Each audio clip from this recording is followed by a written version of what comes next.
The hardest thing about being a fan of board games is getting people to play with. When I first walked into Board Games Club as a freshman, it was kind of a shock to me. Oh my God, there are 20 people in this room who all have played board games that I know. When most people think about board games, they think about usually games like Risk or Monopoly or Sorry, but we don't really play those kinds of games.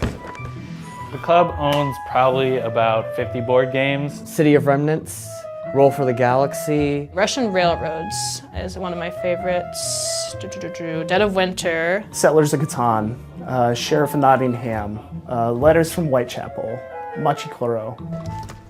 So how this game is going to work is we're going to take turns playing these tiles on an empty space on the board. The first game I played as a kid that I remember was basically a variant of Candyland that involved no strategy, no skill. A lot of the games that people played as kids, there's less thought required outside of hoping that you roll well. Most of these games tend to not rely on luck a lot. They have more rules, a lot more strategic thinking. If you're a spy, you may either play a success card or a fail card. And I can't get any gold, and also this is exactly useless now. Those two are more situational, whereas this building is always helpful. Those are the games for people who are like hardcore gamers and they really like the nitty-gritty. But some of the games that are really fun in Board Games Club are like the most simple. And even a lot of our simpler games, it's not about what you traditionally think of as a board game of like rolling dice. You know, it might just be kind of inhabiting a role.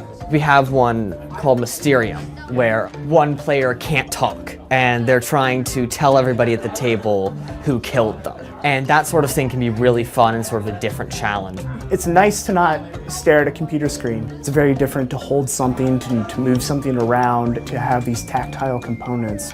This game is played in real time, which is kind of strange for board games. The goal of the game is to sink the enemy ship. Today, we all played a game for the first time called Captain Sonar, which if you can imagine, it's teams of 4 working against each other in sort of like a real-life, real-time battleship. Dive!